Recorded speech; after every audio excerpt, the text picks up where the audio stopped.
요즘 인터넷 쇼핑 하다 보면, 와, 이건 진짜 말도 안 된다 싶은 가격의 물건들 정말 많이 모이죠? 네, 바로 중국 이커머스 플랫폼, 이른바 C커머스의 습격 때문입니다. 이번 시간에는 티모와 알리익스프레스가 도대체 어떻게 전 세계 상거래 판도를 바꾸고 있는지 그 거대한 충격의 실체를 한번 제대로 파헤쳐 보겠습니다. 아니, 휴대폰 케이스가 1,000원? 스웨터 한 장이 5,000원? 다들 한 번쯤은 이런 상품 보면서 생각하셨을 거예요. 어떻게 이 가격이 가능하지?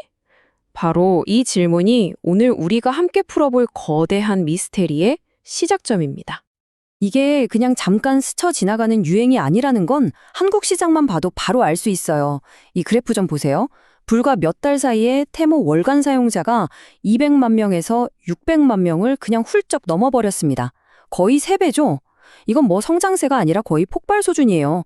시장에 엄청난 충격파를 던진 거죠. 자, 그럼 지금부터 본격적으로 그 미스터리를 한번 파헤쳐보죠. 모든 것의 시작은 바로 여기입니다. 첫 번째 열쇠는 우리를 그토록 혼란스럽게 했던 바로 그 불가능한 가격표 자체에 숨어 있습니다. 그 비밀이 대체 뭘까요? 이 불가능한 가격의 심장부에는요, 우리가 알던 유통구조의 상식을 완전히 뒤집어 엎는 새로운 비즈니스 모델이 있습니다. 바로 공장과 소비자를 다이렉트로 연결하는 방식인데요. 이 단순해 보이는 아이디어가 어떻게 모든 걸 바꾸고 있는지 그 속을 한번 자세히 들여다보겠습니다. 자, 왼쪽. 이게 우리가 알던 기존 방식이죠. 공장에서 물건 하나 만들면 도매상, 유통사, 소매점, 우리 손에 오기까지 수많은 단계를 거치면서 가격이 계속 붙잖아요. 그런데 오른쪽 C2M 모델을 보세요. 이 모든 중간 단계를 그냥 삭제해버렸습니다. 제조사랑 소비자를 플랫폼이 바로 연결해버리죠. 그럼 그 많던 중간 상인들의 마진은 다 어디로 갔을까요? 맞습니다. 바로 우리가 보는 가격에서 싹 빠져버린 겁니다. 이 과정 정말 놀라울 정도로 단순해요. 우리가 앱에서 구매 버튼을 딱 누르는 순간 그 주문 정보가 태평양 건너 중국에 있는 공장으로 바로 날아가는 거예요. 어떤 창고를 거치는 게 아니라 공장에서 바로 제품이 포장돼서 우리 집으로 직행하는 거죠. 우리가 그동안 당연하게 내왔던 모든 중간 유통 비용이 그냥 공중으로 사라져버리는 순간입니다. 이게 바로 초저가의 첫 번째 그리고 가장 강력한 비밀이죠. 이렇게 강력한 가격 파괴 모델을 손에 쥐었으니 여기서 멈출 리가 없죠. 이들의 목표는 전 세계였습니다. 근데 대체 어떻게 이렇게 짧은 시간에 거의 바이러스처럼 전 세계 시장으로 퍼져나갈 수 있었을까요? 그들의 아주 치밀한 글로벌 확장 전략을 살펴보겠습니다. 여기서 되게 흥미로운 점은 두 거인의 세계 정복 방식이 완전히 다르다는 거예요. 알리바바는 좀 노련한 외교관 같아요. 현지 시장의 강자들을 인수하거나 투자해서 스며드는 방식을 쓰죠. 반면에 테무는 완전 정복자 스타일입니다. 새로운 시장에 그냥 직접 뛰어들어서 막대한 돈을 마케팅에 쏟아붓는 이른바 캐시 버닝 전략으로 시장을 그냥 태워버리면서 순식간에 고객을 뺏어옵니다. 테무의 이 정복자 전략이 얼마나 먹혔는지는 이 다운로드 수치가 그냥 보여줍니다. 세계 최대 시장인 미국에서만 전체 다운로드의 28%가 나왔어요. 멕시코, 영국, 한국이 그 뒤를 이어고 있고요. 이건 뭐 말 그대로 전 지구적인 현상이 된 겁니다. 그렇다고 알리바바의 스며드는 방식이 약한 것도 절대 아닙니다. 한국 시장을 한번 보세요. 월간 활성 사용자가 무려 818만 명을 돌파했어요. 접근법은 완전히 다르지만 결과는 똑같이 강력하죠? 하지만 이 놀라운 가격과 눈부신 성장 뒤에는 우리가 미처 계산서에 넣지 않았던 진짜 비용이 숨어 있습니다. 이제부터는 이 이야기의 어두운 이면, 수많은 논란과 우려에 대해 한번 짚어보겠습니다.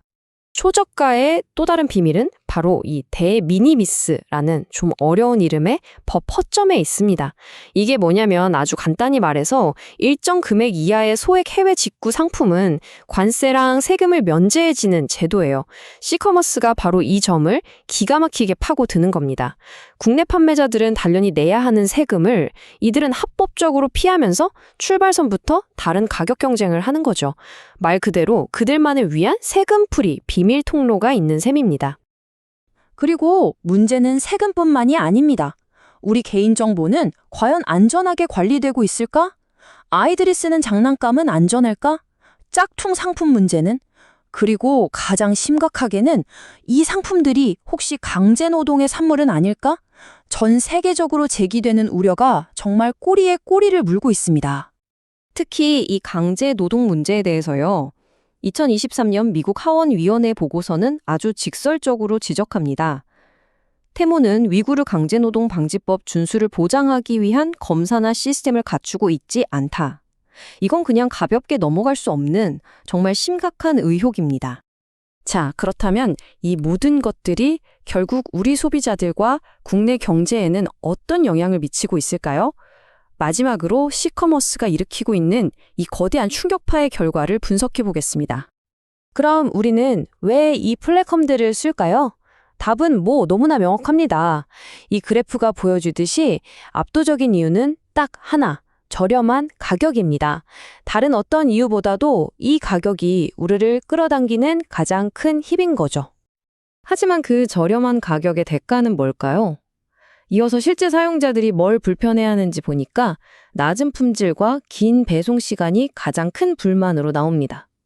결국 우리는 낮은 가격이라는 달콤한 과실을 얻는 대신에 품질과 시간을 맞바꾸고 있는 셈이죠. 이렇게 소비자 한 명 한 명의 선택이 모여서 만들어내는 결과는 결코 가볍지 않습니다.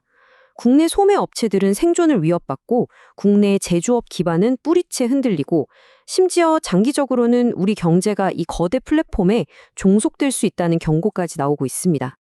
이런 충격에 각국 정부도 마침내 움직이기 시작했습니다. 미국은 강제 노동과 면세 혜택에 칼을 빼들었고 유럽연합은 강력한 규제의 틀 안으로 이들을 끌어들였죠.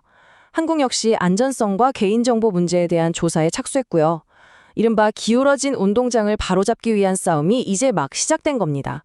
이건 현재 진행형인 이야기예요. 결국 시커머스는 단순히 새로운 쇼핑 방법이 아닙니다. 지금 우리 손 안의 스마트폰을 통해서 글로벌 상거래의 판 자체가 근본적으로 다시 짜이고 있는 겁니다.